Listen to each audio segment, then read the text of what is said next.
Hello friends, स्वागत है आपका ICE and KV competition classes में।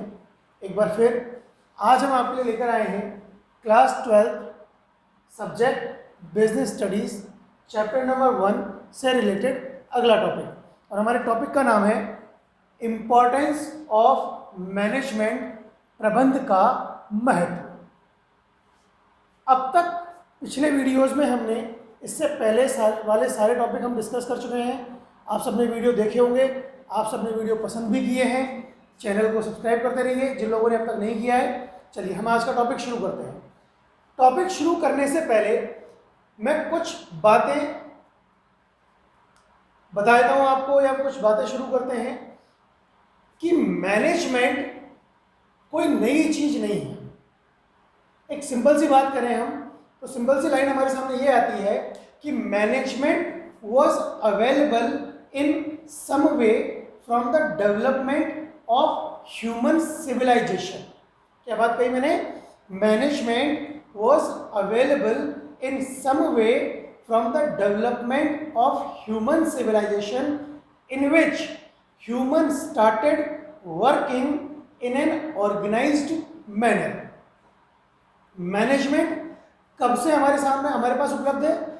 मैनेजमेंट प्रबंध हमारे पास तब से उपलब्ध है जब से मानव सभ्यता ने विकसित होकर संगठित रूप में रहना शुरू किया है। कब से हमारे सामने मैनेजमेंट अवेलेबल है? कब से हमारे पास प्रबंध उपलब्ध है? जब से मानव सभ्यता ने, ह्यूमन सिविलाइजेशन ने विकसित होकर, डेवलप होने के बाद संगठित होकर रहना शुरू किया है, ऑर्गेनाइज्ड मैनर में रहना शुरू किया है। Any organised group can not achieve its objective. देखिए आपको दिख भी रहा है, बोर्ड पे लिखा हुआ, क्या लिखा हुआ है? Any organised group can not achieve its objectives without having of smooth management, whether it is related to any area like economic, social, political और judicial। लाइन लिखी हुई है, देखो पूरी लाइन आपने पढ़ ली। अब इसको हम समझते हैं क्या लिखा हुआ है। Any organized group cannot achieve its objectives। कोई भी ऑर्गेनाइज्ड ग्रुप अपने ऑब्जेक्टिव को तब तक अचीव नहीं कर सकता, बिना किसके अचीव नहीं कर सकता? Without having of smooth management. जब तक उसके पास एक सुचारू प्रबंध, एक एप्रोप्रिएट मैनेजमेंट अवेलेबल नहीं होगा, तब तक वो अपने ऑब्जेक्टिव्स को अचीव नहीं कर सकता। चाहे वो किसी भी एरिया से रिलेटेड हो, चाहे वो पॉलिटिकल पार्टी से रिलेटेड हो, चाहे वो सोशल मैनेजमेंट की बात करें, चाहे हम इकोनॉमिक मैनेजमेंट की बात करें, किसी भी एरिया की बात करें। आगे बढ़ते हैं। Similarly, regardless of any country or any economic system or any dispute, all of them has the equal importance of management। इसी तरह से चाहे कोई भी देश हो, चाहे कोई सी भी अर्थव्यवस्था हो, चाहे कोई भी मसला हो, कुछ भी हो, हम इन सब को बिना मैनेजमेंट के सॉल्व नहीं कर सकते। या हम यूं कहें कि इन सब के लिए मैनेजमेंट का इंपॉर्टेंस बराबर है।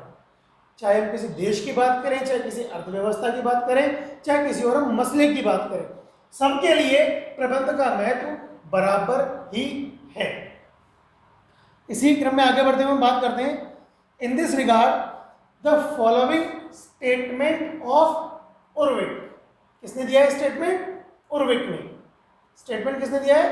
उर्विक ने। क्या स्टेटमेंट दिया है? That the importance of management, management की इंपॉर्टेंस देखते हुए उर्विक ने एक स्टेटमेंट दिया है। एनी थ्योरी, डिबेट और political imagery is possible only by using limited human and material resources with effective management.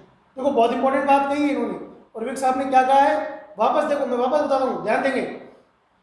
Any theory, किसी भी सिद्धांत की, किसी भी सिद्धांत उसकी बात कर लें हम, डिबेट, किसी भी तरह की बहस की बात कर लें, और पॉलिटिकल इमेजरी, चाहे किसी राजनीतिक छवि की बात कर लें, चाहे उनके पास लिमिटेड ह्यूमन रिसोर्स है, चाहे उनके पास लिमिटेड मटेरियल रिसोर्स है, लेकिन अगर उनके पास मैनेजमेंट कैसा है, इफेक्टिव है, उनके पास मैनेजमेंट कैसा है, इफेक्टिव है, तो वो अपने ऑब्जेक्टिव्स को अचीव कर लेंगे। तो अब तक हमने इतनी बातें कही है, इन सब में मैनेजमेंट का इंपॉर्टेंस अपने आप आपके सामने निकल कर आता है। इसी बेसिस पर हम बात करें, on the basis of this, higher production, more possibilities of higher standard of living and more facilities can be led। इसी के आधार पर हम हमारे प्रोडक्शन को बढ़ा सकते हैं। किसके आधार पर? एक इफेक्टिव मैनेजमेंट के आधार पर। क्या कर सकते हैं हम? हमारे प्रोडक्शन को बढ़ा सकते हैं, हमारे लिविंग स्टैंडर्ड को इंप्रूव करने की पॉसिबिलिटीज हमारे लिए बढ़ जाती है, और हम हमारे लिए और भी कई तरह की फैसिलिटीज की शुरुआत कर सकते हैं। आगे बढ़ते हैं। In the modern era, new techniques of management are being searched all over the world to make different resources more efficient. ध्यान देना, आज के समय में, अगर हम मॉडर्न एरा की बात करें, मतलब आधुनिक समय में क्या हुआ है कि पूरे वर्ल्ड में मैनेजमेंट की नई नई टेक्निक्स को डेवलप किया जा रहा है। क्या किया जा रहा है? मैनेजमेंट की नई नई टेक्निक्स को डेवलप किया जा रहा है, ताकि उन टेक्निक्स को यूज में लेके जो हमारे पास वेरियस रिसोर्सेज है ना, उनको हम और इफेक्टिव बना सके, सबके लिए ज्यादा से ज्यादा उनको यूजफुल बना सके। Today the management has become the most important activity. आज के समय में मैनेजमेंट एक बहुत ही महत्वपूर्ण कार्य बन गया है। बिना मैनेजमेंट किसी भी जगह आप किसी भी बारे में सोच भी नहीं सकते। अच्छा, मैनेजमेंट आज के समय में इंपॉर्टेंट नहीं है, ये लाइन हमसे क्या कहती है, आगे देखेंगे आप। Management was also important in the past. हमने बात की आज के समय में मैनेजमेंट नहीं, मैनेजमेंट केवल आज के समय में नहीं, मैनेजमेंट पास्ट में भी इंपॉर्टेंट था। And in today's environment it has become more important. Word लग गया मोर, मतलब मैनेजमेंट पास्ट में भी इंपॉर्टेंट था, प्रेजेंट में ये मोर इंपॉर्टेंट, ज्यादा इंपॉर्टेंट हमारे सामने हो गया है। अब इसके दो कारण बताए हैं हमें। कितने कारण बताए हैं? दो कारण। कौन कौन सा है देखिए। फर्स्ट है, the nature of present organisations has become quite bigger than the past. वर्तमान समय की जो ऑर्गेनाइजेशंस हैं, उनमें मैनेजमेंट का इंपॉर्टेंट ज़्यादा क्यों हो गया है, मोर क्यों हो गया है? क्योंकि जो हमारी आज की ऑर्गेनाइजेशंस है ना, वो पास्ट की ऑर्गेनाइजेशंस के कंपैरिजन में ज़्यादा बड़ी हो गई है। Due to the large format, the complexities in the execution have increased a lot, which can be solved only by effective management. और इनके बड़े स्वरूप के कारण इनके अंदर समस्याएं भी ज़्यादा आती हैं, और समस्याएं बड़ी आती हैं, जिन्हें केवल एक इफेक्टिव मैनेजमेंट के द्वारा ही सॉल्व किया जा सकता है। पहला रीजन समझ में आ गया आपको कि मैनेजमेंट आज के समय में ज़्यादा इंपॉर्टेंट क्यों है? उसका पहला रीजन हो गया। तो क्या रीजन हुआ पहला? Because the organisations in the present scenario are more bigger than past. Because of that the complexities are more, जिसकी वजह से हमारे यहाँ पर कॉम्प्लेक्सिटीज भी ज़्यादा हैं, और उनको केवल किस वजह से सॉल्व कर सकते हैं हम? एक इफेक्टिव मैनेजमेंट की हेल्प से उनको सॉल्व किया जा सकता है। सेकंड रीजन देखते हैं हम। इसका सेकंड रीजन क्या है? देखिए, as a result of globalisation. Globalisation का मतलब समझते हैं हम, एक वर्ड आया हमारे सामने ग्लोबलाइजेशन, इसका मतलब समझते हैं। ग्लोबलाइजेशन का मतलब है, सिंपल सा मतलब है ग्लोबलाइजेशन का, वैश्वीकरण। वैश्वीकरण मतलब पूरी दुनिया आपके यहाँ पर आकर व्यवसाय कर सकती है, बिजनेस कर सकती है, और आप पूरी दुनिया में बिजनेस कर सकते हो। ये भी रीजन रहा हमारे सामने। तो ग्लोबलाइजेशन की वजह से क्या हुआ, ध्यान देंगे वापस। As a result of the globalisation of business, every country and its organisations are facing global competition. Global competition मतलब आज हमारा कंपटीशन हमारे बगल की दुकान वाले से नहीं है, आज हमारा कंपटीशन लंदन में एक आदमी बैठ के जो बिजनेस कर रहा है उससे भी हो गया है। क्योंकि वो भी ऑनलाइन अपनी चीजें पूरे वर्ल्ड में बेच रहा है और हम भी ऑनलाइन पूरी चीजें अपने वर्ल्ड में, पूरे वर्ल्ड में बेच रहे हैं। तो कंपटीशन का एक लेवल बढ़ गया है बिकॉज ऑफ ग्लोबलाइजेशन। तो अगर एक बहुत सिंपल वर्ड्स में हम इन दोनों रीजन को पढ़े, पहला reason large scale of organisations, दूसरा रीजन क्या हो गया हमारे पास यहाँ पर ग्लोबलाइजेशन। दो मेन रीजन हो गए जो कि जिसकी वजह से हमारे यहाँ पर इंपॉर्टेंस बहुत ज्यादा बढ़ जाता है। अब आप हम एक सिंपल सी बात करें, अब भारत भी ग्लोबलाइजेशन अछूता तो है नहीं। India is not untouched by globalisation in business. भारत भी ग्लोबलाइजेशन से अछूता नहीं है। लेकिन इंडिया की ग्लोबलाइजेशन के बारे में बताने से पहले मैं आपको एक सिंपल सी छोटी सी बात फटाफट यहाँ पर बता देता हूँ कि भारत में 24 जुलाई 1991, 24 जुलाई 1991 द फॉर्मर फाइनेंस मिनिस्टर, तत्काल जो उस वक्त हमारे वित्त मंत्री थे वो कौन थे? डॉक्टर मनमोहन सिंह। उन्होंने एक नई आर्थिक नीति की घोषणा की थी। उस आर्थिक नीति को, उस इकोनॉमिक पॉलिसी को हम किस नाम से जानते हैं? LPG, L फॉर लिबरलाइजेशन उदारीकरण, P फॉर प्राइवेटाइजेशन निजीकरण और G फॉर ग्लोबलाइजेशन वैश्वीकरण। उसके बाद भारत में ग्लोबलाइजेशन की स्थिति आ गई। अब हमारे सामने दो स्थितियां बन गई है। कौन कौन सी दो स्थितियां बन गई हमारे सामने? एक तो ग्लोबलाइजेशन के पहले भारत में मैनेजमेंट का इंपॉर्टेंस क्या था, और एक ग्लोबलाइजेशन के बाद भारत में मैनेजमेंट का इंपॉर्टेंस क्या है। दो कंडीशन होगी, pre globalisation and post globalisation. अब हमें समझना है कि इन दोनों ही कारणों से भारत में ग्लोबलाइजेशन चालू होने के बाद कई तरह के परिवर्तन आए। निजीकरण भी हुआ, हमारी सार्वजनिक कंपनियों को का निजीकरण किया, डिसइन्वेस्टमेंट करके कई सारी नीतियां उसके अंदर अपनाई गई जो आपने पहले भी पढ़ी होंगी, नहीं पढ़ी होंगी तो मैं किसी वीडियो में आपको पूरा वो समझा दूंगा। उदारीकरण की नीति है, लिबरलाइजेशन, जहाँ पर हमारे यहाँ पर नीतियाँ वगैरह जो थी, जो पॉलिसीज थी, जो रूल्स एंड रेगुलेशंस बने हुए थे, उनमें कुछ ढिलाई दी गई, उनमें कुछ लिबरलाइजेशन, लिबर्टी दी गई। ग्लोबलाइजेशन, वर्ल्ड की जितनी भी इकोनॉमीज है उनको इन्वाइट किया गया कि आप हमारे यहाँ पर आकर बिजनेस करें और हम आपके यहाँ पर आकर बिजनेस कर सकें। हर तरह की यहाँ पर बात की गई। उसका इफेक्ट इंडियन इकोनॉमी पे भी हुआ, उसका मैनेजमेंट के इंपॉर्टेंस पे भी हुआ। अब देखिए, हम एक सिंपल सी बात करें। पहली बात, ये बहुत ही इंपॉर्टेंट चीज मैं बताने जा रहा हूं आपको। अब हम यहाँ पर एक टेबल डिस्कस करेंगे जो टेबल बताएगी आपको importance of management pre globalisation and post globalisation. उदारीकरण से पूर्व और उदारीकरण के बाद प्रबंध का महत्व क्या है, क्या रहा भारत में, उसकी स्थिति क्या रहेगी, हम एक टेबल से डिस्कस करेंगे। ध्यान दें, टेबल बहुत इंपॉर्टेंट है, आपको बहुत ध्यान से टेबल समझनी है। चलिए हम बात करते हैं टेबल के बारे में। देखो, पहले कॉलम में हमने लिखा हुआ है कंपोनेंट, दूसरे में हमने लिखा हुआ है यहाँ पर प्री ग्लोबलाइजेशन और तीसरे में लिखा हुआ है हमने पोस्ट लिबरलाइजेशन। सॉरी, ग्लोबलाइजेशन नहीं है, लिबरलाइजेशन है। लिबरलाइजेशन उदारीकरण के बाद की बात कर रहे हैं, ठीक है। पहले में कंपोनेंट, दूसरे में प्री लिबरलाइजेशन और तीसरे में पोस्ट लिबरलाइजेशन। शुरू करते हैं।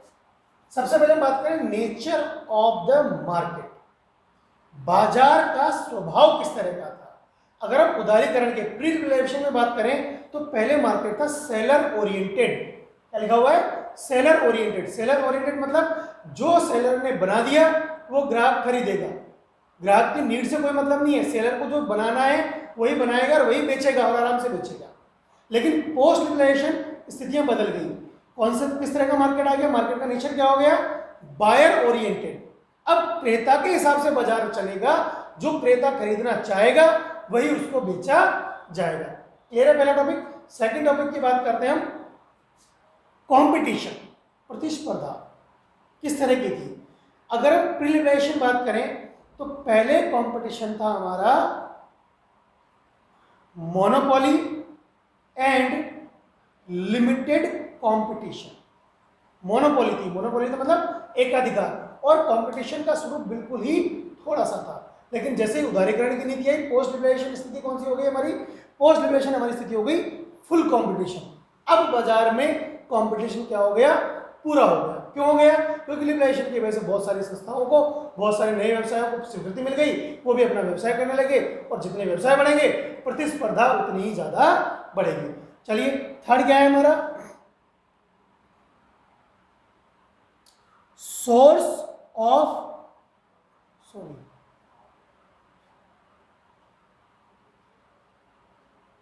हाँ देखते हैं हम,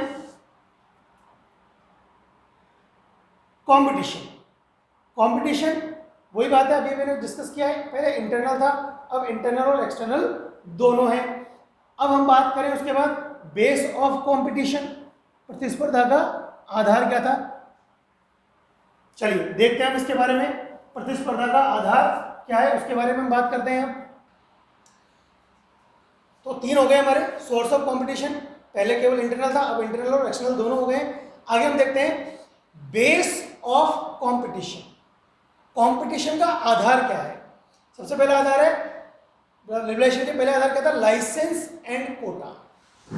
मतलब सरकार ने पहले व्यवस्था क्या थी, हर प्रकार के व्यवसाय को करने के लिए लाइसेंसिंग की व्यवस्था कर रखी थी।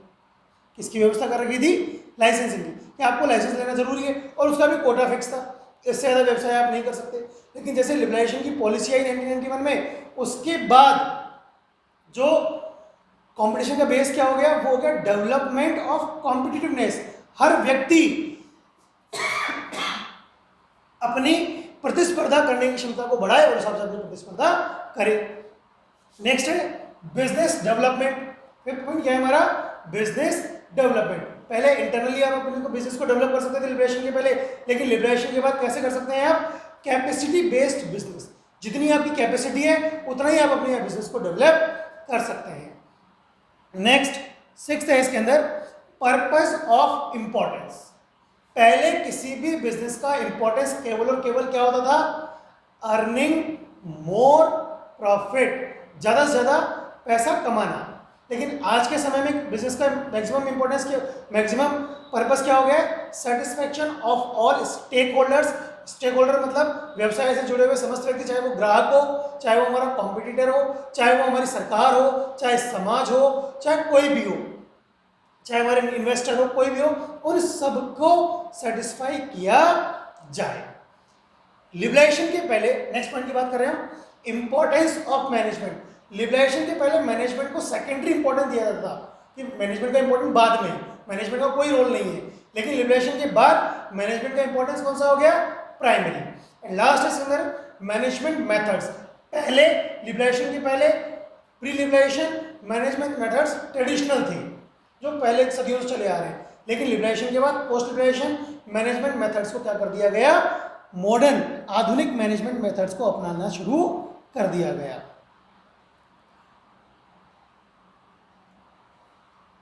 एंड लास्ट पॉइंट इसके अंदर, फोकस ऑन ह्यूमन रिसोर्स। पहले ह्यूमन रिसोर्स के ऊपर फोकस कैसा होता था, सेकेंडरी। ह्यूमन रिसोर्स के ऊपर कोई इंपॉर्टेंस, कोई ध्यान नहीं दिया गया। लेकिन अब कैसा है, ह्यूमन रिसोर्स के ऊपर फोकस किस तरह का है, प्राइमरी। अब ह्यूमन रिसोर्स को इंपॉर्टेंट सोर्स मानकर उसके डेवलपमेंट के बारे में पूरा विचार किया जाता है। तो ये थी हमारी टेबल। अगले वीडियो में मैं आपके लिए मैनेजमेंट के इंपॉर्टेंस का अगला वीडियो में आपके लिए लेकर आऊँगा, उसमें आपका ये टॉपिक मैं कंप्लीट कर दूंगा। जब तक हमारे चैनल में जो वीडियो जब तक है उनको देखते रहिए। इकोनॉमिक्स के वीडियोज आपको पुलिस के मिल रहे हैं, मेरे वीडियोज आपको अकाउंट्स और बीएसटी के मिल रहे हैं। और आपकी कोई भी क्वेरी है वो आप हमें इस नंबर पर या चैनल के कमेंट बॉक्स में आप हमें लिखकर भेज सकते हैं। वीडियो को देखते रहिए, चैनल को सब्सक्राइब करते रहिए। Thank you.